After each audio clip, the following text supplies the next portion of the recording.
Welcome to Fluent Phonics. Today, we will focus on mastering the pronunciation of the word interlocutor. Interlocutor. Interlocutor. Interlocutor.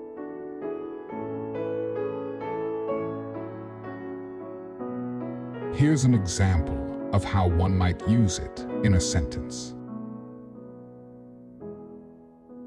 During the debate, the interlocutor posed challenging questions to the candidates, sparking a lively discussion among the participants.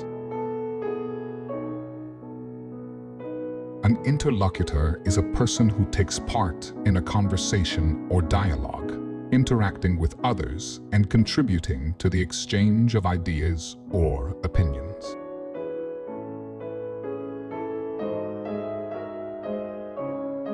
Thank you for your time. If you enjoyed this, please like and subscribe for further content.